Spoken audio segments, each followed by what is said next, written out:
Muy buenas noches, tengan todos ustedes, estimados colegas. Bienvenidos a una sesión más, una sesión extraordinaria más de nuestra Sociedad Peruana de Neurocirugía. Queremos darles la bienvenida muy cordialmente y lo primero que tenemos que hacer es hacer un saludo por el Día de la Medicina, por nuestro día, por el día de ayer que lo hemos celebrado en un estado de pandemia, pero siempre reflexionando sobre el actuar constante del médico, sobre todo en una sociedad tan compleja como la nuestra, la peruana. Por ello, la sociedad les hizo en su momento llegar un saludo fraterno por nuestro día y reiteramos ese saludo hoy día. Y les deseamos que todos hayan pasado bien y que todos los días, los 365 días del año sean días de la medicina peruana. En segundo término, quiero hacer un informe sobre las actividades que se han venido desarrollando. Como ustedes saben, ya hace 8 días se inició el curso de residentes neurocirugía para residentes y tuvo una afluencia espectacular, ¿no? Dentro de lo registrado en el webinario, ustedes también deben haberlo seguido, los que han estado en constante ingreso a las diferentes fechas que ha tenido este gran curso que lo hicieron los residentes, ¿no? Un gran agradecimiento muy especial a Bruno Díaz, presidente de cuarto año del Hospital Arzobispo Loaiza, por su dedicación, y el doctor Cristian, que también es residente de quinto año del Hospital de Policía. Le agradecemos a ellos por haber tenido esa fuerza de hacer este curso y de haber puesto a la neurocirugía peruana en los canales internacionales, ¿no? Hemos tenido gente de Rusia, de la India, Estados Unidos, mucho mexicano, mucho colombiano y también varios argentinos y brasileños. Creo que es importante, el curso ha sido muy bueno por los comentarios que hemos escuchado y por eso nuestra felicitación a nuestros distinguidos residentes. Esperemos que este impulso que han tenido este año siga manteniendo el resto del tiempo y como es voluntad nuestra, voluntad política, es incorporar a los residentes como miembros adscritos de acuerdo a las normas que ya son establecidas para nuestras organizaciones científicas peruanas. De otra parte, quiero dar la bienvenida a nuestros queridos colegas del... perdonen, si alguno de ustedes tiene en esta sección de informes algún pedido, le agradeceríamos que levante la mano, lo tendremos en cuenta acá por el chat. Entre tanto, queremos decirle también que hemos enviado ya una comunicación formal de parte de la Sociedad Peruana de Neurocirugía, a la FLANC, y a la World Federation, al secretario, al doctor Akio Morita, apoyando la candidatura del doctor Tito Perilla a la presidencia de la World Federation. Es un pedido que había hecho hace algún tiempo el doctor Tito Perilla y que había sido un compromiso de la gestión anterior de nuestra sociedad, y lo que hemos hecho es refrendar este pedido y ya hemos enviado esa carta. Estamos también poniéndonos en contacto con las diferentes sociedades del mundo, haciéndoles conocer de nuestra actual junta directiva y de las coordinaciones que se tienen que hacer. Esto en función a toda la documentación que ha llegado y que es necesario hacer coordinaciones tanto para el Congreso Mundial como para la FLANC del 2022. La FLANC, sí, el Congreso Mundial del 2021, que va a ser en Colombia en agosto, y el Congreso Latinoamericano, o sea, el CLAN, que debía haberse llevado a cabo en noviembre, va a ser realizado probablemente en marzo, como está establecido. si es que las circunstancias de salud lo permiten. Creo que toda la voluntad política es esa, que se haga ahora en marzo, y así está establecido. Bueno, no hay solicitudes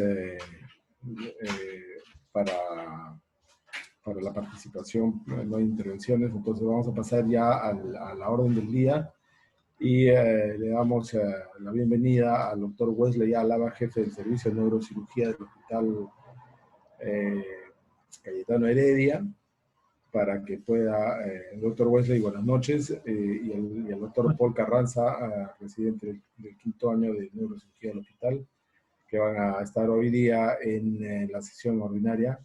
Doctora Álava, muchísimas gracias por estar con nosotros y presentarnos esta experiencia en esta sesión, esta 17ª sesión extraordinaria de la Sociedad de Neurocirugía, en cómo lo hago. Entonces, le dejo al doctor Álava ya el comando de la reunión y buenas noches, doctor. Buenas noches, ¿me escuchan bien? Sí, sí, te escuchamos bien, Wesley. Buenas noches. Okay. Ya. Bueno, y agradecemos a la Junta Directiva de la Sociedad Peruana de Neurocirugía, igualmente a su persona, por permitirnos participar en la reunión de la sociedad. Hemos preparado junto con los ya casi asistentes, porque el 14 terminan su residencia y pasan a ser asistentes de neurocirugía, el doctor Palacio, el doctor Carranza, el doctor González, el doctor Garay, ¿no? Se reciben de neurocirugía, terminan el 14, ¿no? Entonces, falta unos días nomás. Entonces, queremos agradecerle en nombre de todos por darnos la oportunidad de presentar este caso, ¿no? Cómo hacemos la endoscopía de columna. Y voy a pasarle al doctor Carranza, Paul Carranza, ¿no? Adelante, pásenle a Paul Carranza para que comparta su pantalla. Bien, buenas noches. Primero quiero preguntar, ¿se ve la pantalla? ¿Se ve la proyección? Sí, Paul, está bien. Perfecto. Dale, no. Bien. Lo primero que quiero hacer es agradecer a la Junta Directiva de la Sociedad Peruana de Neurocirugía por la oportunidad que nos brindan al Servicio de Neurocirugía del Hospital Cayetano en esta sesión académica, ¿no? De brindarnos esto para demostrarles qué hacemos o de repente lo mucho que hemos avanzado en endoscopía de columna vertebral. El servicio pues está encabezado por el doctor Wesley Álava García, un doctor pues que le tenemos bastante aprecio, cariño y también respeto por todo lo que ha logrado en este quehacer académico.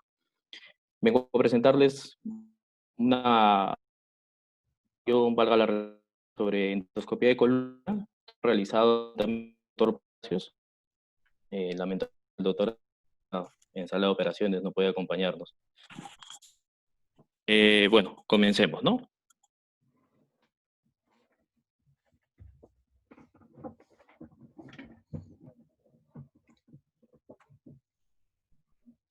Acudió con una de lumboceatralgia izquierda, ¿no? Con un tiempo de enfermedad de 2 años. Profesión, el paciente era independiente. Al examen físico, lo positivo y un tanti positivo a nivel del examen de había lance, había una estabilidad. Toma L5 S1 izquierdo y por reflexia quilia izquierda. En las imágenes L5 hay una degeneración. Se te escucha entrecortado, Paul. ¿Me escuchan ahora mejor? Hola. Sí, te escuchamos, sino que entrecortado se escuchaba. Adelante. Ok, entonces magnética en el digital vemos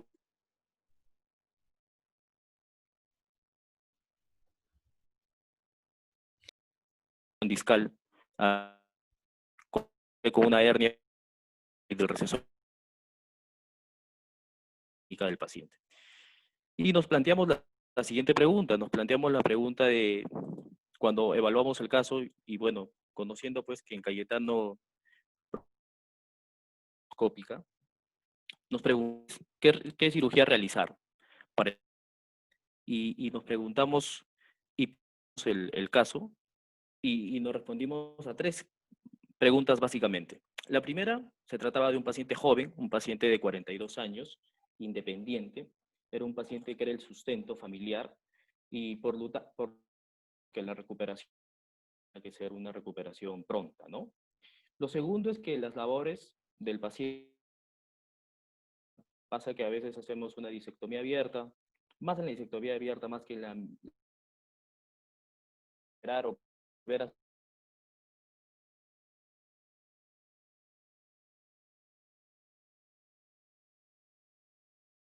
que no tenía síntomas o signos que contraindiquen la cirugía endoscópica.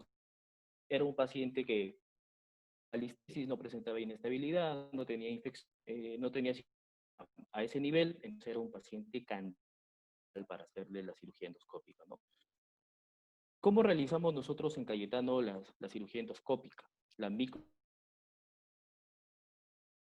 Colocamos al paciente en decúbito total, cara en o sedación, nada más, una sedación, puede ser una sedación leve. Obviamente siempre está apoyada por el fluoroscopio. Y hemos dado al paciente, hemos hecho en el nivel que vamos a hacer procedimiento, marcamos, ¿no? Marcamos. Inicialmente utilizamos una aguja número 18, y si la clínica es del lado, por ejemplo, en este caso era el lado izquierdo, marcamos primero el lado derecho y hacemos un control fluoroscópico para determinar el nivel. Una vez que tenemos el nivel, utilizamos una aguja 18 ya en donde el paciente presenta la clínica hacia el disco, ¿no? Hacia el espacio discal, obviamente siempre guiado por el scope. Ingresamos en paralelo. Posteriormente vamos colocando los dilatadores. Estos dilatadores son medidas. Tenemos es un dilatador de menos 5 medidas, con una dilatación que ir hasta 7.5. La práctica probablemente el doctor lo va a explicar en su ponencia. Entonces vamos a colocar los dilatadores, y una vez que tenemos los dilatadores colocados, colocamos el endoscopio y hacemos un control fluoroscópico, ¿correcto? Lo siguiente que hacemos es conectamos el endoscopio, y una vez que hemos conectado el endoscopio a la torre, básicamente la resección, ¿no? La resección de la hernia. Obviamente por este canal de trabajo, por donde ha ingresado el endoscopio, por ese mismo canal podemos ingresar otros, esas son drill, ¿no? Porque a veces hacemos la minectomía con drill, ¿no? Entonces, una vez que hemos hecho y hacemos la linectomía, sacamos el ligamento amarillo, la grasa peridural, y desplazamos este saco, nos procedemos a hacer la resección discal. Les presento un video. Este es un video bastante resumido, pero académico, de cómo estamos haciendo esta microdisectomía endoscópica, ¿no? Vemos cómo se ha liberado la parte, acá estamos viendo bueno, tratando de hacer una laminectomía, colocamos esta drill, no sabemos también con qué Rison, y acá ya estamos procediendo a hacer, me sale conexión inestable, estamos procediendo a ectomía, ¿no? Haciendo la flavectomía, hemos desplazado con un disco a raíz con el sal, bueno, acá hay un vaso, ¿tá? Y procedemos a la resección discal, ¿no? Entonces, en sí, ¿no? Ya, sacamos el disco, una pinza de disco, puede ser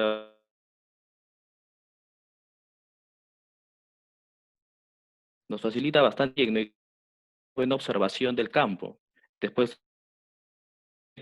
para sacar resto, no había. Bueno, y final, retiramos el endoscopio, ¿no? A veces colocamos un poco de en la zona. Miren cómo el músculo conserva, ¿no? Y las estructuras musculares se conservan bastante. es una incisión bastante pequeña, ¿no? Entonces, endoscopía. Dentro del paciente, en el video justamente la cirugía del paciente, justamente vemos que pues a nivel de L5-S1 ya no vemos esa protrusión discal, ¿no? Esa extrusión a nivel de receso lateral. Entonces, el paciente fue bien, le hicimos este control entre semanas y el estado funcional fue bueno, ¿no? El paciente comenzó sus actividades a los días, ¿no? Se fue de alta al día siguiente y queríamos hacer también un paso más o menos de la técnica endoscópica, cuando es necesario conozcamos historia de la técnica endoscópica, también de la microdiscomía, ¿no? Las técnicas de disectomía, de Krauss y Oppenheim, ¿no? En 1900 fueron los primeros que hicieron disectomía lumbar, los primeros que tienen el registro de disectomía lumbar, ¿no? Posteriormente, muchos fueron a Hudson, el primero que hizo una extracción del núcleo pulpo 22, a la era del microscopio, a la era donde ya estamos o ya y Caspar fueron los que impulsaron pues la disectomía a partir de la década del 70, ¿no? En paralelo, más o menos la disectomía endoscópica tiene una historia de 50 años, ¿no? Comienza en 1963 con un médico que no hizo una técnica netamente endoscópica, pero que sin embargo hizo una nucleólisis, una enzima, y hizo una destrucción distal. Pues percutánea lumbar, acá se comienza a hacer lo que conoce los primeros también de técnica endoscópica y tuvo un éxito de más, 100%, de más del 60%, ¿no? Posteriormente Cambing, ¿no? Cambing ya conocido por todos nosotros, Cambing en la década del 80, en la década del 90 desarrolló pues este corredor quirúrgico conocido como el triángulo a hacer las disectomías endoscópicas. Después Jung, importante porque ellos hacen la técnica interlaminar y la transforaminal percutánea, las dos técnicas. Posteriormente, pues, neurocirujanos como Jugland, como de Standow, desarrollan ya instrumentos que permiten el desarrollo actual de la cirugía endoscópica, ¿no? En paralelo, acá más o menos en la década del 2000, 2007, por ahí, en Cayetano, pues el doctor Álava comenzó a impulsar la técnica endoscópica. ¿Cuáles son las ventajas de hacer una cirugía endoscópica lumbar? Que es una incisión pequeña, no muscular exagerada, evita extracción de hueso, por lo tanto no va a haber vertebral posterior. Hoy hay lesión neural, puede hacer bajo local, incluso con simple, nada más una mínima pérdida sanguínea y el tiempo operatorio es menor, ¿no? Y este tiempo operatorio no retorno a las tareas diarias, hay que tenerlo bastante en cuenta. Busca un resultado funcional inmediato. Este es un resumen, es una diapositiva muy bonita que nos resume más o menos las técnicas que nosotros hemos empleado, ¿no? Hay técnicas que se están empleando en Cayetano desde el 19, ampliaron también el maestro, pero estas son las técnicas en principio, ¿no? De microdisectomía que utilizan el trabajo y el endoscopio, las técnicas foraminal y la técnica percutánea interlaminar. Transfor interlaminar. ¿Y cuáles son los para utilizar cirugía endoscópica? Que el abordaje sea percutáneo, que haya un trabajo y endoscopio monolina, ¿no? Ya con totales, ¿no? Técnicas. Hablamos de la técnica transforaminal, endoscopia percutánea. Acá tenemos como piedra conocerlo de Cambing, ¿no? Lo que tiene el de la raíz nerviosa, la base, que es la proyección del borde superior del proceso transverso de la vértebra caudal, y la parte medial, que corresponde a la faceta articular, ¿no? Entonces, este título nos va a permitir acceso quirúrgico puro cuando hacemos percutánea. Las indicaciones de esta técnica, que el paciente tenga una clínica de hernia del núcleo pulposo con su correlación radiográfica, ¿no? Los exámenes tenga todo el dolor irradiado con o sin déficit neurológico, ¿no? Que el dolor obviamente de pierna es más intenso que el dolor de espalda y el paciente no ha ido a un tratamiento conservador en un tiempo de 8 a 12 semanas. Esos son los criterios que nosotros utilizamos para realizar una microendoscópica transpercutánea. ¿Cuándo no lo utilizamos? Cuando tenemos calcigrado o migrado extenso, cuando hay una clasificación, o sea, una tesis de artículo de grado 1, lo podemos utilizar cuando hay vertebral en el sitio donde vamos a realizar la cirugía, cuando hay tumor e infección, cuando hay una raíz conjugada con un síndrome de o lumbarización de vértebras, utilizamos este mensaje.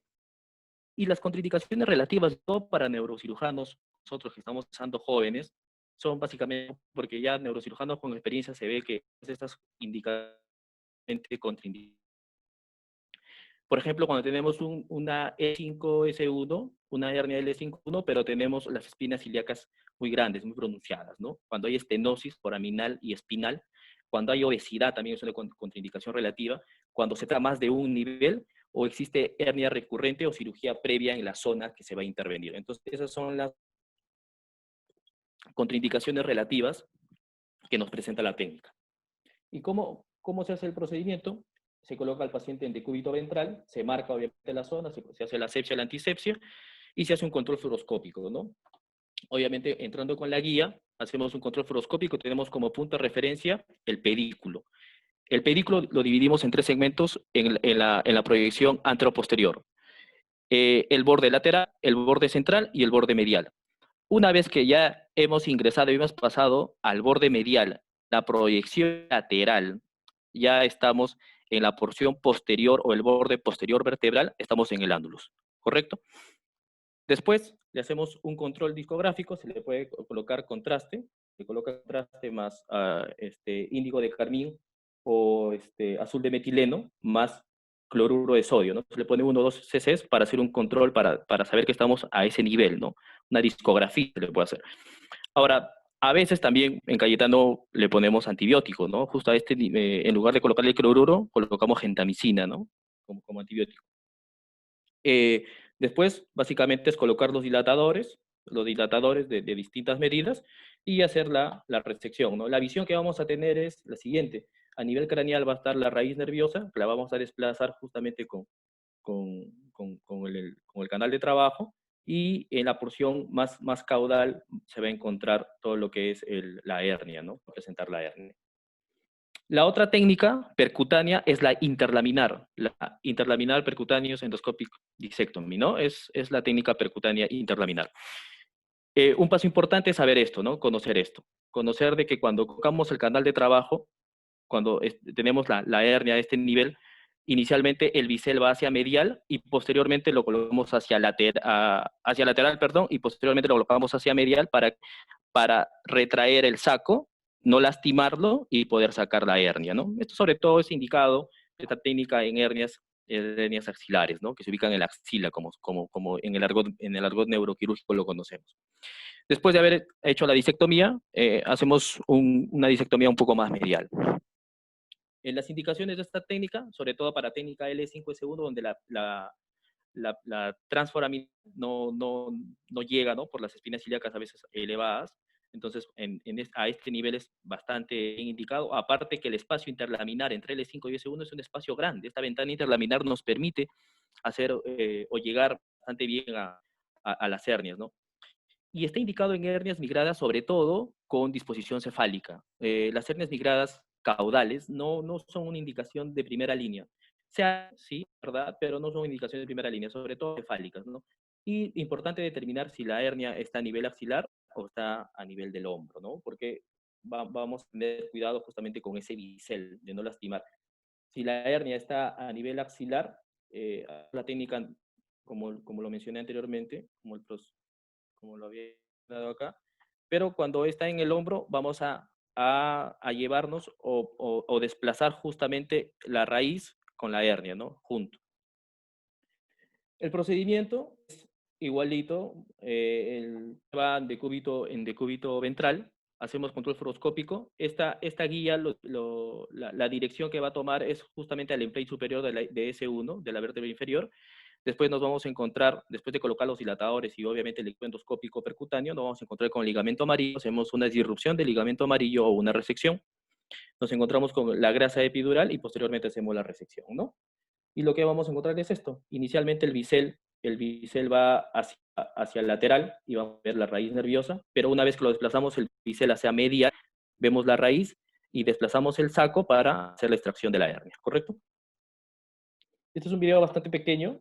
Nosotros en Cayetano, pues, las técnicas percutáneas lo hemos desarrollado, ¿no? Pero a veces, pues, no hay el equipo, ¿no? O sea, no siempre disponemos del equipo percutáneo. Entonces, utilizamos a veces como canal de trabajo una jeringa transparente de 3 y acá quiero hacer mención al doctor Gerson Flores y al doctor Alan, han innovado con esto un poco, ¿no? Entonces, como canal de trabajo, una microdisectomía endoscópica, utilizamos una jeringa de 3 cc, cortamos, y a través de esa jeringa de 3 cc, colocamos el equipo igual como si fuera una hernia microquirúrgica, ¿no? Colocamos una acción, por ejemplo, en esta hernia estamos retirando con una Kerrison la lana, está haciendo una laminectomía Kerrison, permítame adelantar porque es un poco largo, entonces hacemos una laminectomía con Kerrison.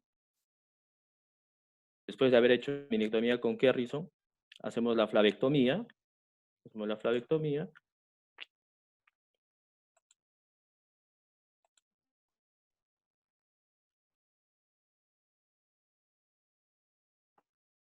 Es un canal bastante grande, es un buen diámetro que nos permite ingresar material, ¿no? Después colocamos un disector, después de haber hecho la flavectomía, y separamos, ¿no? Separamos el saco, y sacamos la raíz, y comenzamos a hacer la disectomía, ¿no? Se ve bastante bonito, es un video bastante didáctico, la verdad, que nos ayuda a entender bastante la cirugía, ¿no? Acá estamos colocando el aspirador, un poco lo voy a adelantar. Acá se ha colocado un disector, se está separando, acá está lo que estamos retirando, ¿no? ¿Ven? Cómo se hace la disectomía. Acá hay una imagen donde se puede ver el saco y se puede ver la raíz. Bueno, ahí está el saco, ¿no? Y eso realmente es la técnica, ¿no?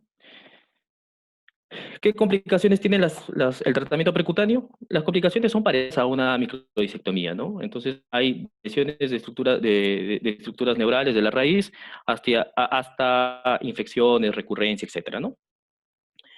Pero el sustento nuestro de por qué utilizar cirugías endoscópicas, ¿no? O sea, ¿qué plus nos da la microdisectomía? Porque la microdisectomía es el gold estándar, es el tratamiento ideal para las hernias, ¿no? O sea, hasta ahora los estudios con cirugía endoscópica, entonces ese plus que nos da la cirugía endoscópica lo voy a desarrollar en algunos trabajos, ¿no? Por ejemplo, este es un trabajo, un metaanálisis, se hizo un estudio un estudio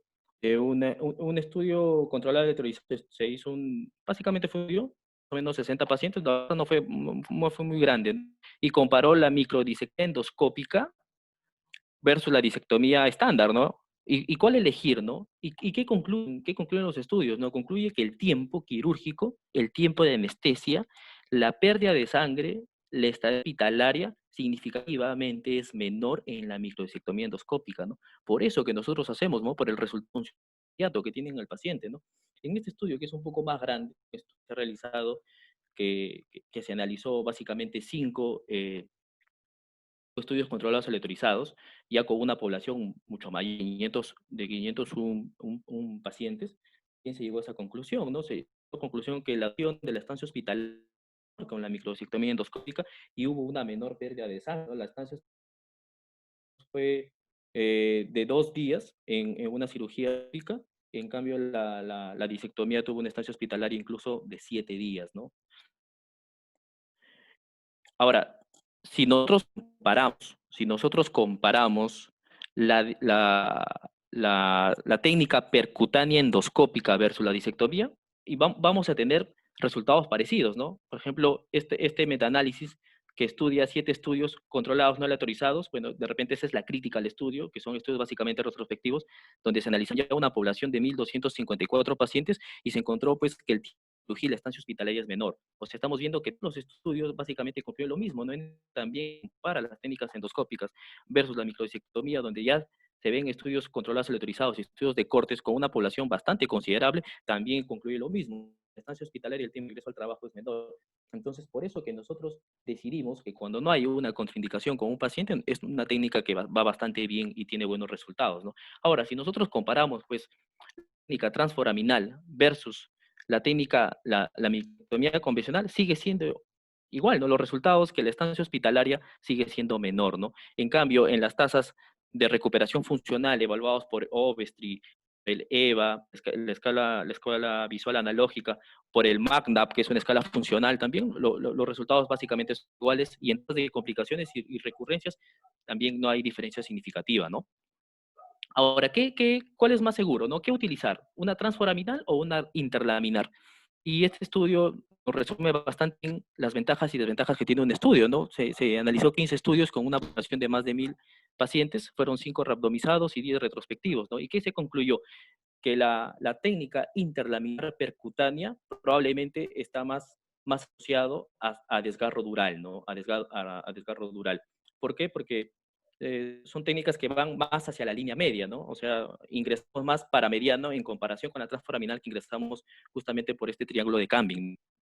La tasa más o menos del desgarro dural en la técnica transforaminal fue, el porcentaje fue de 0.9, en cambio la interlaminar fue de más o menos 3%, ¿no? Entonces fue significativamente, pero sin embargo no hubo diferencias significativas con respecto a la disestesia postquirúrgica, el daño nervioso, la infección de sitio quirúrgico, la recurrencia, la conversión o la descompresión incompleta que puedan tener, ¿no?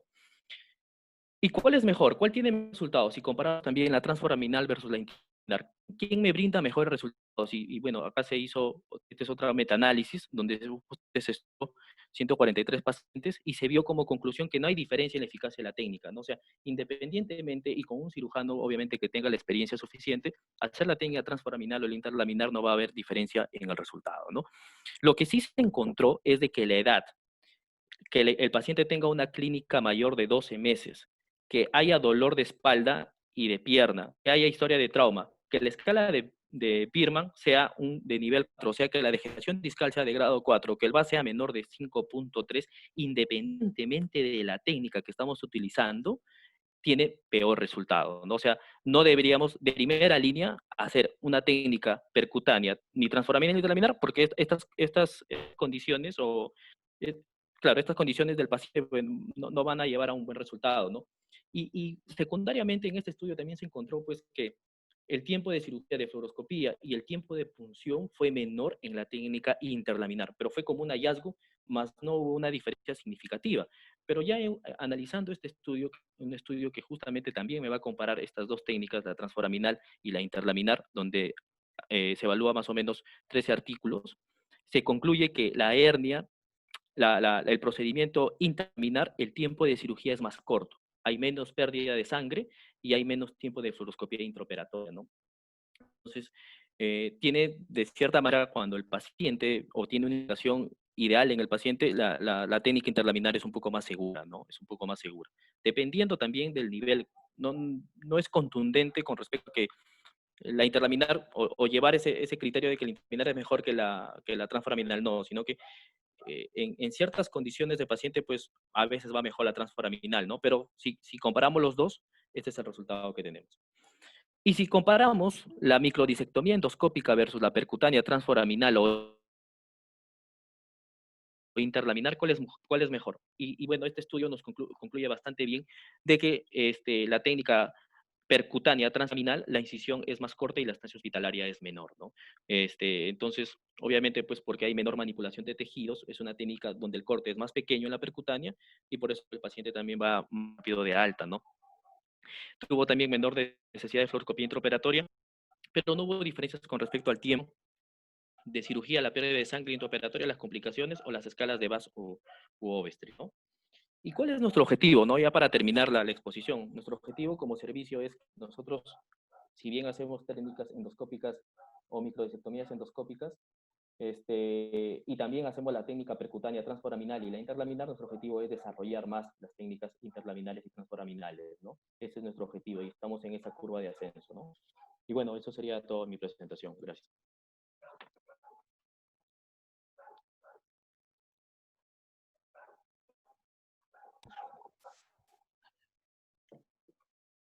Para compartir. ¿Me escuchan? Hola. Sí, sí. Sí, doctor, lo escuchamos. Se le escucha, doctor. Dame para compartir. Listo. Ok. ¿Ven bien? ¿Se aprecia la pantalla? Sí, doctor, sí se aprecia. Bueno. Nosotros hemos desarrollado pues la cirugía endoscópica a nivel lumbar de diferentes patologías. Esto realmente nos ha llevado a través de la historia a ir desarrollando progresivamente, ¿no? En el Hospital Cayetano Heredia, que es un hospital docente, todos sabemos, universitario, y nosotros inicialmente hacíamos pues unas incisiones grandes con detracción, usábamos el Taylor para separar el músculo con grandes incisiones y que llevaban pues a mayor estancia hospitalaria, dolor y un asentismo laboral prolongado, ¿no? Eh, por el daño que se hace, ¿no? Pero gracias a la tecnología en la cual la magnificación, la iluminación, se han llevado a hacer incisiones menores con mínimo daño muscular y preservación de las estructuras que causan molestia o dolor, ¿no? Las indicaciones son las mismas. Se hace, inicialmente era solo la minectomía, lo que estaba bombado, pero después los migrados, los extruidos, se han ido progresivamente aumentando las indicaciones. Pero se hace todo laminectomía, disectomía, estenosis foraminal, estenosis recesor lateral, se logra hacer incluso percutáneo, ¿no? La cirugía que inicialmente hicimos por endoscopía depende pues de la clínica del paciente, el cirujano y la tecnología con que se cuente. Inicialmente hacíamos grandes incisiones, después el microscopio, y cuando salió el endoscopio en el 2008 ya empezamos a hacer la endoscopía, la disectomía endoscópica. Nosotros lo hacemos de cúbito prono, y también podría ser con una mesa radiolícida, también podría ser de cúbito lateral en algunos pacientes que son obesos, ¿no? Porque el abdomen globuloso no permite, pues, dificulta esto, ¿no? Entonces, la microdisectomía endoscópica inicialmente fue un cono que lo hizo el doctor Jean Destandau, francés, y después los dilatadores secuenciales. El cono denominado por el doctor Jean Destandau eh, es endospine, ¿no? Con un canal de trabajo y aquí se introduce, se saca la guía y se introduce acá, por acá está el endoscopio, en este agujero es el aspirador y acá los instrumentos, ¿no? Y todo canal de trabajo se pasa a través de esta camiseta, ¿no? Eh, este, este es el de estando, es ovalado la incisión, y miren cómo se mueve, uno mismo va moviendo el endoscopio con, con todo el canal de trabajo y podemos nosotros facilitar en esto que es una triangulación de 12 grados, ¿no? Una triangulación de 12 que nos permite pues trabajar con mayor destreza y eh, los instrumentos, y una vez que estamos, hacemos el trabajo de la lámina de afuera y luego nos metemos más cuando ya estamos trabajando en el canal raquídeo vertebral. Y usamos las mismas pinzas, los mismos que los driles que se usan en la cirugía estándar, ¿no? Las biopsias, este es el aspirador para tener el campo limpio, este es el Sakura, la raíz, y usamos, repito, los mismos que se utiliza en la estándar, ¿no? El endoscopio que se utiliza es el artroscopio que usan los otorrinos también y los traumatólogos, de 4 milímetros de 180, y que nos sirve pues para realizar esta cirugía en forma adecuada. Cuando retiramos se juntan las fibras, ¿no? Entonces, este video.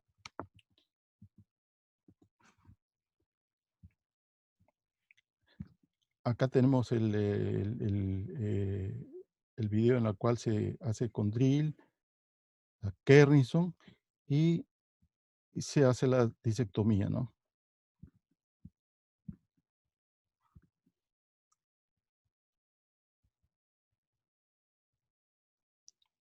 Se se hace la disectomía, siempre viendo pues que la raíz esté completamente libre, ¿no?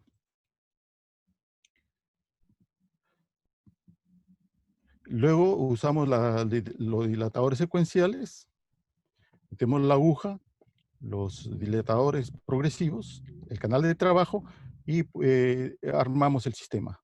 Se logra hacer la minectomía tanto con el estendón como el de dilatadores secuenciales bilateral por una zona uniportal, ¿no?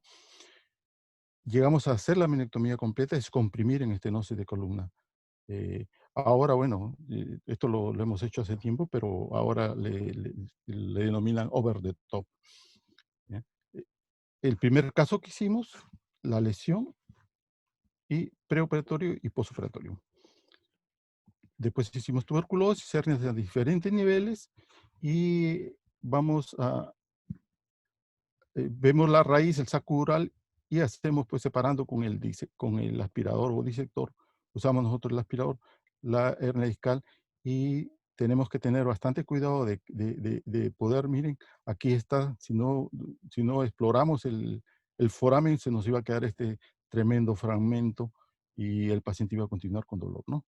Entonces, exploramos bien hasta descomprimir completamente y estar seguro de que la raíz está liberada. Ya pasamos a retirarnos, ¿no? Y exploramos con una espátula plana que metemos por debajo de la raíz para ver si está completamente descomprimido, ¿no? Como la pinza de biopsia sacando los fragmentos que estaban ahí metidos en el foramen.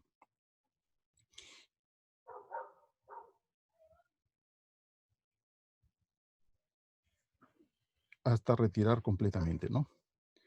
Y exploramos con esta espátula por debajo de la raíz y vemos que está completamente libre, ¿no? Okay. Retiramos pues el canal de trabajo y nosotros logramos pues la descompresión. En esto no lumbar, también este es el de Standow, en la cual ya se había hecho la laminectomía y vemos pues que está liberado el saco dural incluso del otro lado, ¿no? Con Kerrison driles y se aprecia pues acá la raíz del otro lado y hemos entrado por un solo lado, o sea, ahora le denominan esto como, repito, over the top. Está libre la raíz del otro lado, ¿no? Hemos desarrollado pues el 2012 la transforaminal, el 2019 la interlaminar porque es otro instrumental y el 2019 empezamos a hacer el V, ¿no? El procedimiento percutáneo puede ser transforaminal posterolateral e interlaminar. Transforaminal en el lado izquierdo, interlaminar en el lado derecho, ¿no? Y se abordan todos, desde cervical, lumbar, dorsal, ¿no? Es el sistema, el set con que trabajamos, las indicaciones son las mismas, como ya las expresó el doctor, y se hacen hernias destruidas, protruidas, secuestradas, ¿no? A diferentes niveles, ¿no? Y bueno, esto ya lo explicó el doctor, hacemos el planeamiento para ver a qué distancia vamos a entrar para poder hacer el transforaminal. Hay dos tipos, uno de adentro hacia afuera y de afuera hacia adentro, ¿no? El de adentro hacia afuera es por el doctor Yeun y por el alemán ese de afuera hacia adentro, ¿no? En las hernias far lateral o extremo lateral es ideal este sistema percutáneo.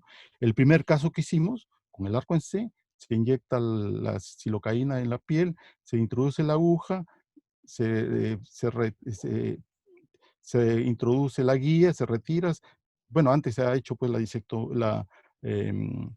el control con contraste, se pasan los dilatadores, el canal de trabajo, el endoscopio y con irrigación continua, inicialmente pues se ve todo borroso, sucio por sangre y que pasamos nosotros a lavar completamente hasta que se va aclarando y hacemos la neurotomía con el disector y pasamos la pinza de biopsia para retirar los fragmentos, dejando la cavitación descomprimida el saco y la raíz, ¿no?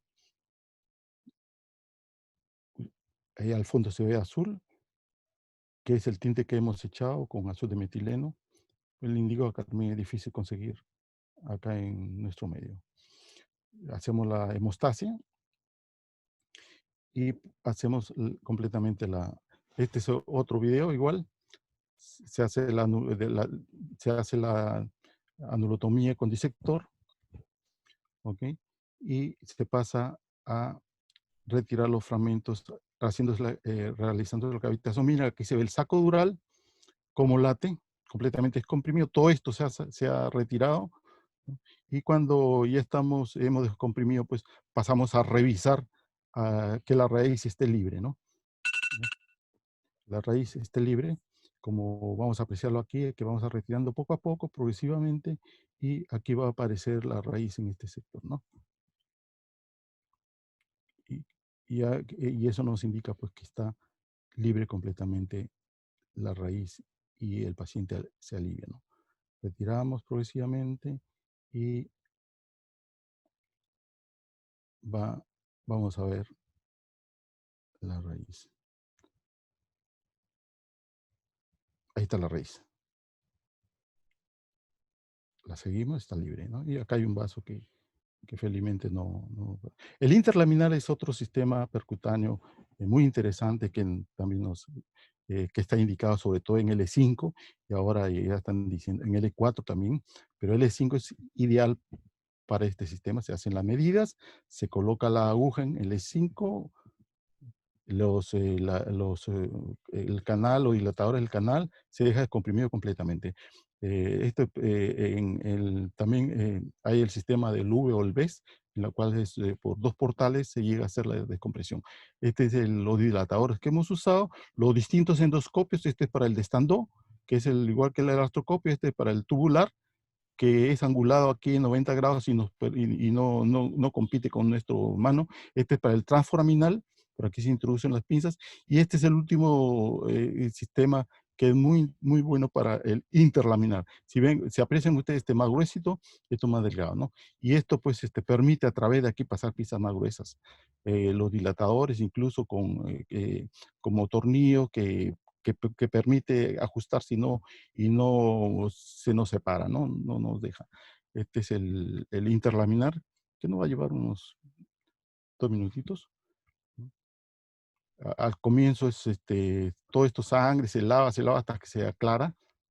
Luego pasamos a retirar los fragmentos de músculo que esté pegado a la lámina hasta descubrir la lámina con pinzas o con disectores y pinza de biopsia, ¿no? Hasta descubrir bien la lámina para hacer después la introducción a través. Ese ya es una pinza para el ligamento amarillo. Vamos comiendo el ligamento amarillo que tiene 2 capas hasta hacerle una ventanita. Ahí está la ventanita que ya lo logramos y adentro ya se ve pues el contenido del saco dural. Ampliamos la ventanita para poder introducir los biseles, los biselados. Acá con el disector vamos limpiando para ver la raíz, el saco dural, y aquí esto es lo que hemos retirado nosotros, ¿no? Con pinzas de biopsia, que nos permite pues introducir a través del agujero que tiene el canal de trabajo endoscópico, ¿no? Y descomprimimos completamente la compresión que hay. Esa es la pinza de biopsia que introducimos en el espacio discal, retirando. Este es el sistema que nosotros realizamos. Este video lo vamos a pasar. Que este es lo mismo, pero de otro caso, ¿no? Las complicaciones que tenemos, las mismas, ¿no? Durotomía, disco recurrente, infección de herida, disquitis, lesión de nervio, pueden haber hematomas. El asunto es que esta es una curva de aprendizaje que nos lleva tiempo a aprenderlo, ¿no? Tenemos que darle dedicación, practicar y tener la tecnología. Y nosotros como neurocirujanos, pues tenemos que conocer las distintas técnicas para poder elegir cuál es la más adecuada para este tipo de paciente, ¿no? Eso es lo que les hemos preparado de lo que estamos realizando en nuestro hospital de cirugía endoscópica de columna. Adelante, doctor.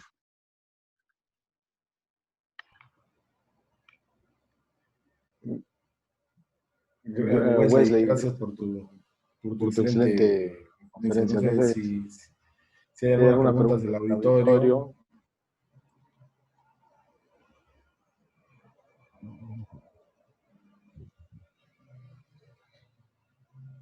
Doctor Doctor Cari, Cari, buenas noches. Tenemos a Elar Cari, que se acaba de unir hace un ratito, como doctor Cari, cirujano de columna y hace endoscopía, nos iba a acompañar esta noche como moderador. Buenas noches. Doctor Durán, gracias. Buenas noches. Sí, bueno, quiero agradecer a la sociedad y también felicitar al doctor Álava y al doctor Carranza por haber hecho la presentación de esta tecnología aplicada ahora a la cirugía endoscópica de mínima invasión. Yo tengo algunas preguntas, pero también hay preguntas en, en el auditorio. Le transmito, doctor Álava o doctor Paul Carranza, si pudieran tener la amabilidad de contestarla, ¿cuál es la diferencia entre abordaje posterolateral y el transforaminal? Ok, realmente hay un poquito de los autores como que no se ponen muy de acuerdo a esto, pero el abordaje es transforaminal, ¿no? Transforaminal. Y nosotros nos podemos retirar un poco y hacerlo más lateral, es posterolateral, ¿no? Pero al final entramos por el triángulo de Campbell a través del foramen, ¿no? Solo lleva en cuanto a la distancia. Eh, no se ponen de acuerdo los diferentes autores al respecto, ¿no? Doctor, sí, creo que una buena observación es del doctor Rodríguez, la que está, doctor Rodolfo Rodríguez, que precisa saberse respecto a si han tenido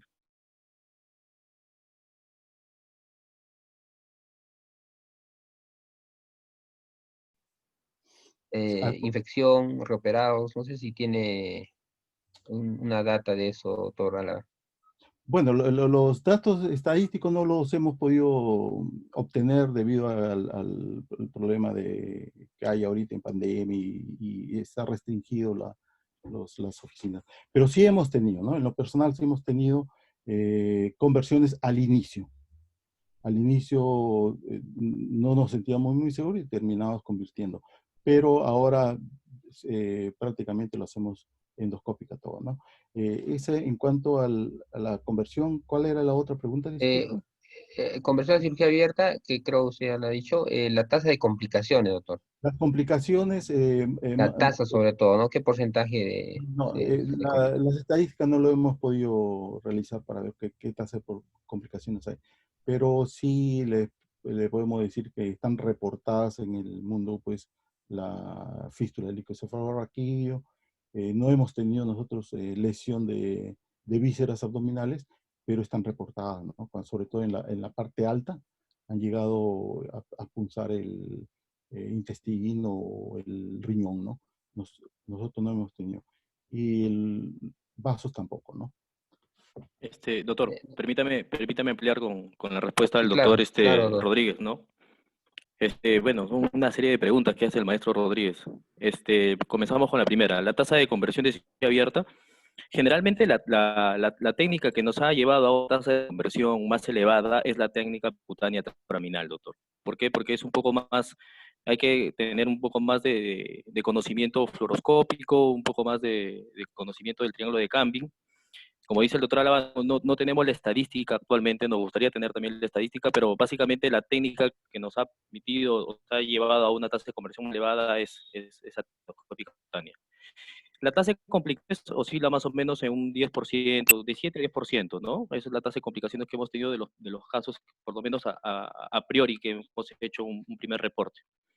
La complicación más frecuente es la disestesia temporal, ¿no? Entonces, esa disestesia temporal que más o menos a la primera, a la semana, y el paciente comienza a recuperarse, y que eso también va acorde a la temperatura. La tasa de reoperados, más que reoperados, es la tasa de conversión de reoperados. No tenemos, no, personalmente no tengo la estadística de reoperados, pero normalmente el paciente va bien, el índice de recurrencia no es muy elevado. Y el aporte principal a su servicio, esta técnica, es con respecto a la estancia hospitalaria y la funcionabilidad que el paciente tiene al corto plazo, ¿no? Entonces, nos ha permitido desarrollarnos en ese sentido y darle ese beneficio a la población, ¿no? Eso es con respecto a la pregunta, doctor. Sí, antes, ¿han tenido hernias residuales?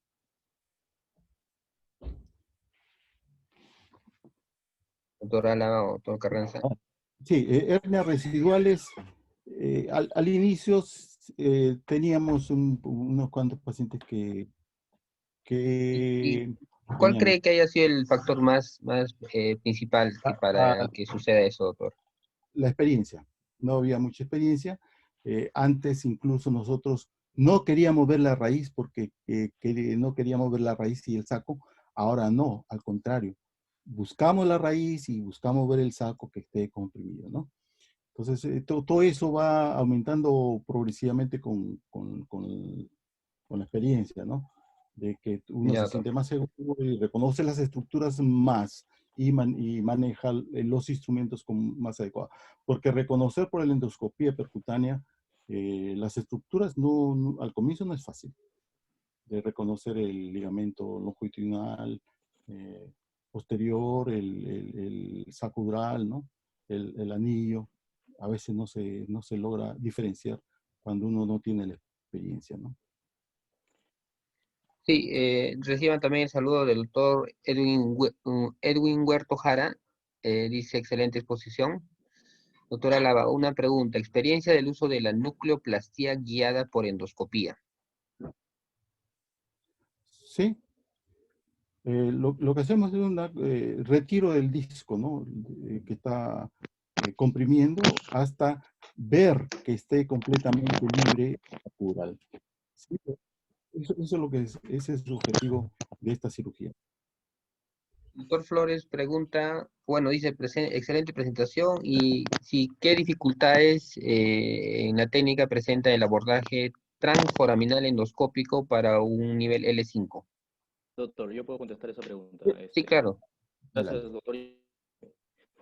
Básicamente el problema es cuando tenemos pacientes varones, ¿no? Que tienen una espina elevada pronunciada. Entonces es difícil hacerle un abordaje transforaminal cuando tiene esa patología. No es patología, es variación anatómica, ¿no? Entonces es un poco difícil. Preferimos en L5-S1 hacerle un interlaminar y un L4, un L5 hacerle un transforaminal cutáneo. Claro. Además, el espacio de ese nivel es en interlaminal es más amplio, ¿no? Exacto. Uh-huh. Mejor es un interlaminal. El doctor Edwin Torres pregunta, ¿es siempre necesario el azul de metileno intradiscal antes de la microdisectomía? ¿Se puede realizar sin ello? Esto es, supongo, el transforaminal, ¿no? Doctor Álava. No le escuché la pregunta, disculpe. Sí, dice si es No le escuché la siempre pregunta. necesario, si es siempre necesario el azul de metileno intradiscal antes de la microdisectomía, Bueno, o si se puede usar otro elemento. ayuda el contraste y el tinte de azul de metileno o indigo carmín, como está escrito en los libros, es importante porque pinta el disco y nosotros podemos diferenciar, pero en nuestro medio no hay. Entonces, algunos casos últimos hemos hecho sin el tinte, ¿no? Sin la tinta, porque no hay. Y preparar el azul de metileno, hacerlo esterilizar, prefiero no realizarlo, ¿no? Prefiero no realizarlo por temor a la infección que podríamos causar. Un tiempo sí habían las ampollitas de azul de metileno, pero últimamente no las encontramos. Ojalá que abastezcan con estos tintes para poder realizar con más destreza el look para usarlos. Sí hemos usado, sin tinta. El doctor José Luis Urquizo hace dos preguntas. Una de ellas es las hernias recidivas que han hecho por cirugía endoscópica. ¿Vuelven a hacer la misma cirugía endoscópica o hacen cirugía ya abierta o microdisectomía? Doctor, ¿yo puedo contestar esa pregunta? Sí, se puede hacer doctor. endoscópica. Sí, como dice el doctor, se puede Doctor hacer Carranza. endoscópica. Sí, sí, de primera intención, cuando ya hay una manipulación previa, preferimos hacerle una cirugía, una microdiscomía, ¿no? Pero sí, se podría hacer una endoscópica. Ya, y cuando hacen el sistema de irrigación del endoscopio, ¿qué frecuencia han tenido de disestesia y cefalea postquirúrgica y qué tratamiento le dieron? Gracias. Es lo que dice el doctor Urquizo.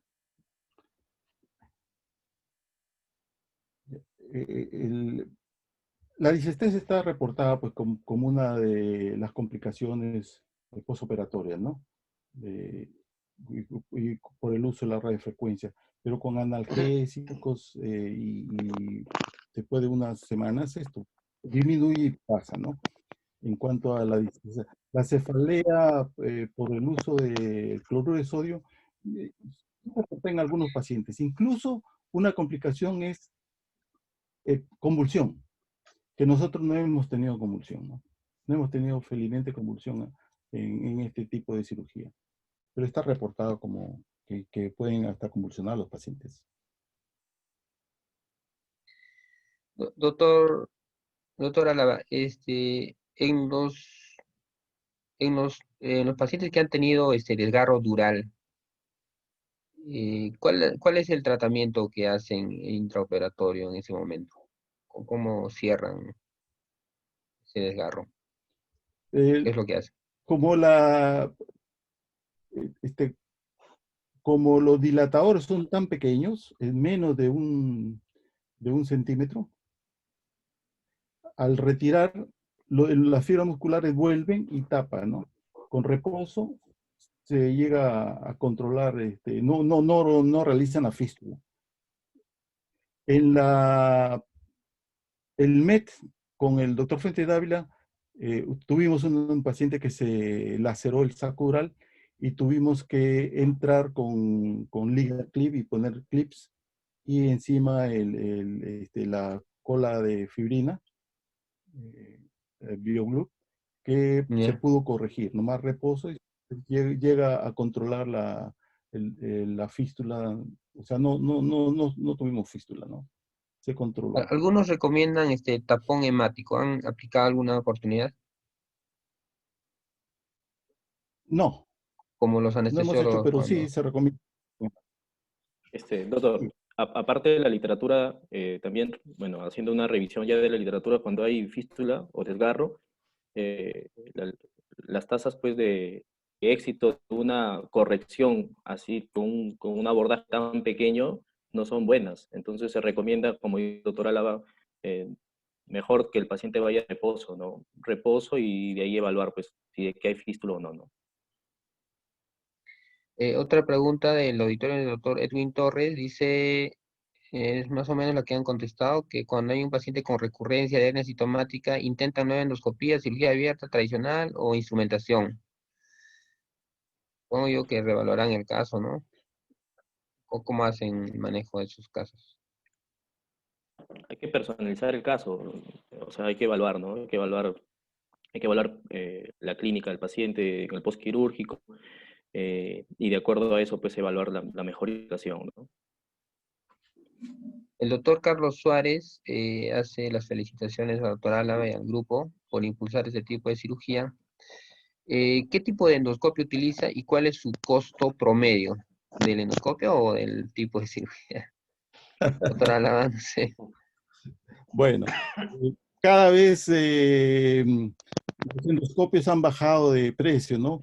Conseguir un endoscopio para transforaminal en Lima costaba $15,000, pero ahora han bajado, igualmente que los endoscopios el de stand-up, antes era $8,000 el endoscopio, el artroscopio, ahora se consiguen en menos de $2,000, ¿no?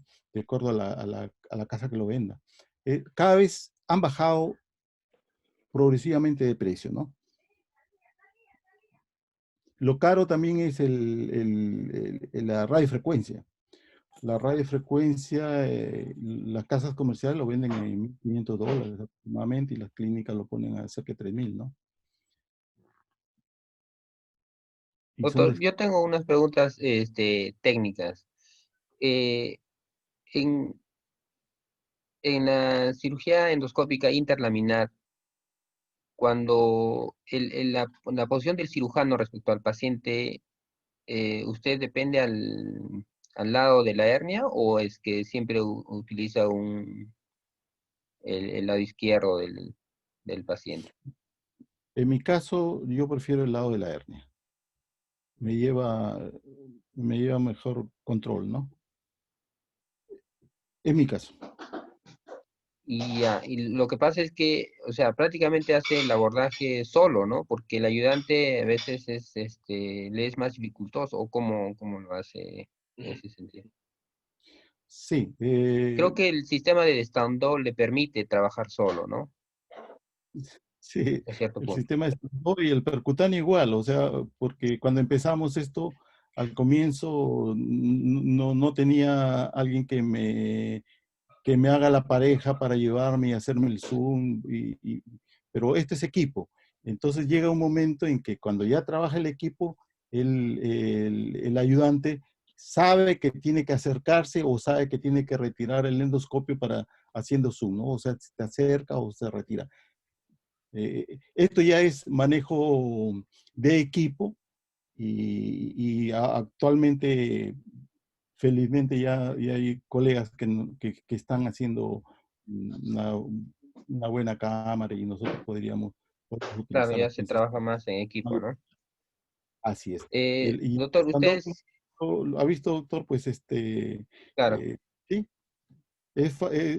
permite dirigir y guiar digamos, el cañón hacia donde estamos, hacia donde queremos, hacia medial, lateral, arriba, abajo, ¿no? Y permite el moverse. Es un buen sistema.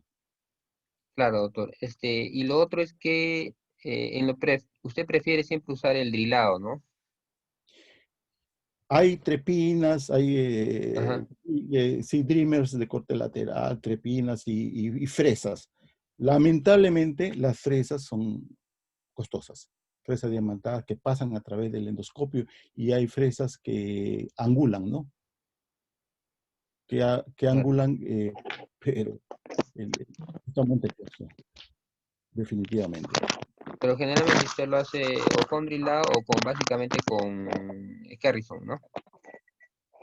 Sí, lo que más hacemos es in-out. Ya. In-out de lo que más hacemos. Y en el transforaminal. Y en el interlaminar vemos cuál es cómo es la lámina, si es muy gruesa o muy, ya decidimos usar o Carrinson o drills, ¿no? O drill que angula, ¿no? O sea, estudiamos bien al paciente antes de elegir el sistema, ¿no? Por eso es lo que dije al final, ¿no? Hay que ver el caso, estudiar el caso y ver cuál es el sistema que más se adecua para determinado paciente, ¿no? Por ejemplo, si hay una estenosis de foraminal con facetas anchas, yo creo que es mejor usar el drills, ¿no? Fresas y logramos reducir y ampliar el canal. Si vamos a hacer uniportal, descompresión bilateral uniportal o el over the top, ahí tenemos que de todas maneras usar fresas. Porque Ya, lo otro es bastante difícil y le va a llevar más tiempo. En cambio, con la fresa usted drila rápidamente y avanza, ¿no? Dejando claro, inicialmente claro. el ligamento amarillo y trabaja en hueso y descomprime. Y después ya pasa a trabajar el ligamento amarillo, ¿no? retirarlo. Y doctor, ¿algún tip para hacer la flavectomía El uso el interlaminar. El en el uso de interlaminar? Sí. esa tijera que tiene la parte inferior más larguita que la que come. Entonces, introducimos y mordemos con la parte, con la boca, ¿no? De la pinza. Eso lo vimos en el video último. Sí, claro, claro, Este pero sistema. para que pueda explicarlo. Una vez que hacemos la ventanita, ya pasamos o con esa misma a comer más ligamento amarillo o con el Kerrinson para retirar y ampliar la ventana por donde vamos a introducir la cánula biselada y las pinzas, ¿no? Ya. Y la anulotomía lo haces, lo he escuchado, siempre lo hace con el disector o es que usa Para hacer otro el sistema. inyector puede hacerse también con la radiofrecuencia. Pero en lo personal, yo cojo el disector y lo introduzco y abro la ventana, la anulotomía, a través de ese ya empiezo a meter la pinza y hacer la cavitación. Uso el disector más. Una pregunta del doctor Flores, Gerson Flores, es que ¿es posible realizar cirugía endoscópica en el caso de una hernia extruida y migrada? Sí. Antes estaba excluida, ¿no? O sea, exclusión para este tipo de técnica extruida y migrada. Ahora no, porque ya hay en el mercado unas pinzas que se angulan. Entonces es factible hacerlo, ¿no? Y uno tiene que hacer el estudio previo para ver cómo voy a introducir para coger ese fragmento que está migrado, ¿no? Sí, hay disectores incluso que uno puede articular y puede dirigir y sacar los fragmentos que están migrados. Eh, Ahora lo que sí está contraindicado y hasta ahora veo que no cambia es cuando hay hernias calcificadas. Ahí sí no deberíamos usar este sistema, ¿no? Son duras y con las pinzas son muy delgaditas, difícilmente vamos a sacar las hernias calcificadas, ¿no? Claro. El doctor Ever Mesa pregunta, buenas noches, felicitaciones por la exposición. ¿Qué opinión tienen del uso de la radiofrecuencia asociado a la cirugía endoscópica de columna? ¿Alguna experiencia? Sí, lo usamos. La Claro. radiofrecuencia lo usamos con el Tigerflex, con los bipolares flexibles.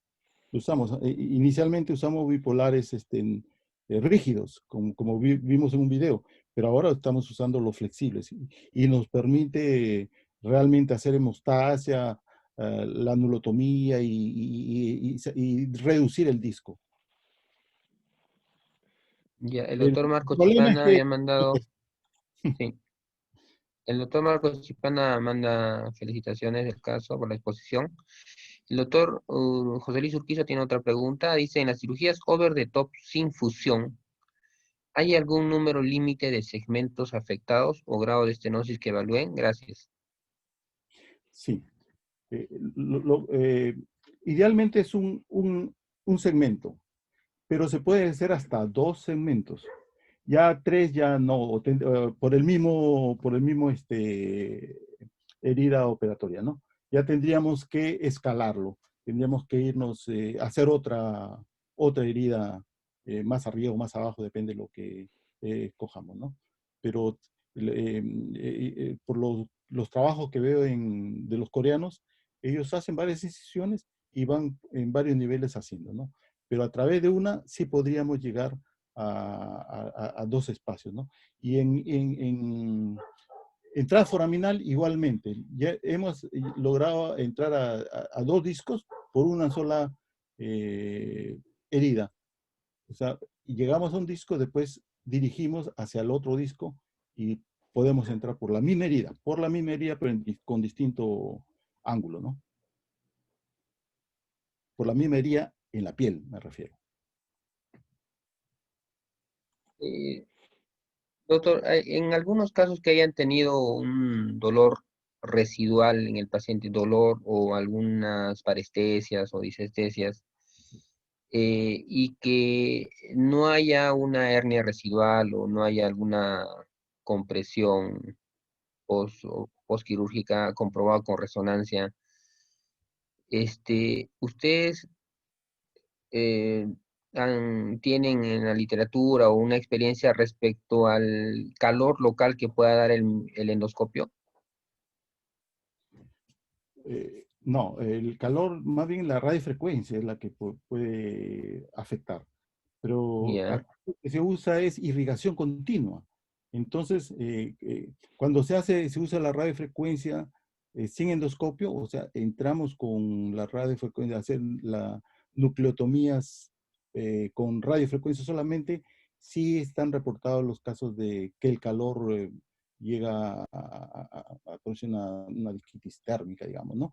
Pero claro. en el caso del endoscopio, como se usa con irrigación continua, disminuye esto y vamos viendo nosotros dónde está la punta del endoscopio y vamos manejando y guiándolo para no quedarnos en un solo sitio quemando, sino vamos quemando en distintos puntos y vamos viendo. O sea, la ventaja esta de la cirugía endoscópica es que tú ves dónde está tu pinza y tú ves dónde está la punta del endoscopio, ves el sangrado y hacia eso diriges la radiofrecuencia flexible, ¿no? Claro, y doctor, y en los sangrados profusos o que sean de difícil control, ¿cómo hace el manejo de eso? Bueno, En la interlaminar, no, en el otro es lavado, básicamente, ¿no? sí, cuando empezamos esto, les tengo que confesar, pues nos asustábamos, ¿no? Uy, ya sangró y la sangre es enemigo nuestro. Pero ahora ya hemos logrado, tapamos el hueco, elevamos un poquito la presión de la irrigación y baja el sangrado. Lo tenemos unos minutos así y baja el sangrado y soltamos y vemos de dónde sangra y ahí metemos la radiofrecuencia para hacer la hemostasia. Pero si paramos nosotros, tapamos los agujeros para que no escape y que aumente la presión interna, es como si pusiéramos el dedo en el vaso sangrante, ¿no? Por presión. Sí, se controla, pero Sí, pues. le repito, esto lo aprendimos fuera, pero acá lo hemos empezado solos, ¿no? Entonces, hemos tenido que ir cogiendo experiencia de esto, pero si a usted le sangra, tápelos tranquilo nomás, ponga en el tapón su dedo, aumente la irrigación y espere. Y va a ver que va bajando el sangrado y después se detiene. Y si está así con la presión un minuto, 2 minutos, 3 minutos, hace hemostasia, ¿no? No Ya, se doctor. Eh, Tenemos dos preguntas adicionales. El doctor David Fuentes precisa si hay alguna experiencia con el uso de endoscopio a nivel cervical. Y el doctor Luis Mendoza, ¿cuál es el abordaje que usan en las hernias dorsales? En hernias dorsales es difícil entrar transforaminal por la costilla y el transverso, es difícil entrar, pero hemos logrado entrar nosotros a dorsales, ¿no? Hemos logrado entrar a dorsales. Lo que sí se recomienda ahí es tener cuidado del uso de la radiofrecuencia, como está muy cerca de la médula, podríamos, ¿no? Están reportados también que hay lesiones medulares, pero eh, si tratamos de no hacerlo, no usar mucho o usar poco esto, probablemente no causemos daño. Dorsales hemos hecho. Cervicales también hemos hecho, pero el abordaje anterior. Hemos entrado por el abordaje anterior al disco. Por el abordaje posterior hay mucha gente que lo hace. Nosotros no lo hemos hecho porque el sistema percutáneo interlaminal lo hemos adquirido a fines del 19, solo hacíamos transforaminal y en cervical no es transforaminal, ¿no? Ahí es anterior o posterior. Hemos hecho anterior y posterior no porque teníamos falta del material. Pero sí hay muchos trabajos en la cual hacen posterior. Hay que tener bastante cuidado nomás de no traccionar mucho el saco dural para no lesionar. Es en Brasil, no recuerdo qué de su que hace mucho de esto, ¿no? Pero es mejor que usted empiece con lumbar.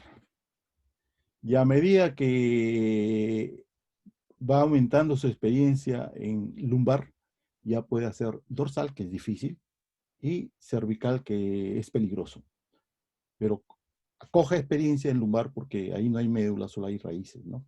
Entonces va progresivamente la curva del aprendizaje adquiriendo. Gracias, doctor. Una última pregunta. Tenemos del doctor Joel Aguilar Melgar, quien hace la referencia: felicidades por la exposición. ¿Han tenido alguna complicación de lesión de la raíz nerviosa durante el abordaje? Bueno, el transforaminal se hace con el paciente despierto, con anestesia local, y de tal manera que cuando estamos ya en la puerta de donde está la raíz, nosotros y el paciente, como está despierto, hincamos y él aqueja dolor. Hay dos tipos de dolor. Un dolor que es en la espalda nomás, ese es del ángulo fibroso que tiene sensibilidad y que lo estamos lesionando, haciendo la anulotomía. Pero si el paciente refiere dolor que va a la nalga o a la pierna hasta abajo, estamos en la raíz. Entonces, ¿qué hay que hacer? Retirar y buscar otra angulación para no lesionar la raíz, ¿no? Sí, eso sí. Justo el paciente, el monitoreo es el paciente despierto y que él nos va a decir si me duele hasta el talón, ¿no? Aguanta, estoy en la raíz. Retiro y cambio. Un monitoreo, digamos, clínico. Sí, porque si usted lo quiere hacer monitoreo con potenciales evocados o electromiografía, sobre todo potenciales evocados, es muy costoso y es muy oneroso, ¿no? En Alemania, cuando estuve en Alemania con Thomas Robes, él decía que él prefiere hacerlo con el paciente anestesial general. Y yo le digo, ¿cómo y usa monitoreo? No. Lo que pasa es que él tiene ya pues mucha experiencia y le da más seguridad. Me dijo, porque es muy cruel hacerlo con un paciente despierto. Yo prefiero anestesia general, me dijo el doctor Roberts, que su sistema es el de Storrs, percutáneo Storrs, ¿no? Ellos lo hacen con el paciente dormido, pero eso lo da la experiencia, ¿no? Si usted ya ha hecho varios, digamos, 800, 500 pacientes, pues ya usted va a saber que está muy cerca de la raíz y mejor no. Entonces busca el borde del end place superior del cuerpo vertebral inferior y ahí no hay raíz, ¿no? Pero si está cerca de la escotadura de la vértebra superior, por ahí está la raíz, mejor no. No insisto. Claro, doctor Álava, muy bien. Muy agradecido, doctor Álava, a todo su grupo, también al doctor Carranza por haber hecho la presentación. Un mensaje final, doctor, que quiera decir al auditorio. Agradezco a la Junta Directiva por la oportunidad que nos ha dado a nuestro hospital de poder exponer lo que hacemos. Esto lo hemos empezado hace muchos años y felizmente ahora ya hay equipo que puede trabajar con uno y avanzar más. Es una cirugía muy bonita, igualmente que la endoscopia de hipófisis, que la hemos empezado hace muchos años. Ahora los residentes han aprendido muy bien este sistema también y nos da mucho gusto de saber que estamos en la avanzada, ¿no? Por eso es que hemos podido ir a Ciudad del Cabo, México, Orlando, a presentar lo que hacemos Y nos da gusto que hayamos presentado el Machu Picchu y nos hagamos conocer el Machu Picchu como parte del Perú. Doctor, gracias. Doctor Carranza, de repente algún mensaje Sí, final. bueno, reiterar mi agradecimiento a la Junta Directiva y, bueno, por permitirnos pues hacer una presentación, ya que Cayetano tenga pues presencia también en la actividad académica de la sociedad, ¿no? Esperemos de que a futuro nos siga considerando como parte del programa académico, nosotros gustosos de colaborar desde nuestra humilde posición. Bueno, Cayetano, pues estamos haciendo dentro de las limitaciones algunas cosas novedosas, ¿no? Y eso es lo que estamos presentando. Gracias a todos. Bueno, gracias, doctor Carranza, y gracias al grupo de Cayetano. Me despido. Gracias, doctor Durán, por darnos la oportunidad también de estar presente en esta reunión. Hasta pronto. Gracias, Elar, por tu gran participación. De verdad que sí, eres una persona que tiene experiencia, bastante columna y nos ayuda con todo esto. Y al Hospital Cayetano Heredia, al doctor Paul Carranza y a su jefe, el doctor Wesley Álava, le agradecemos por la participación de hoy día.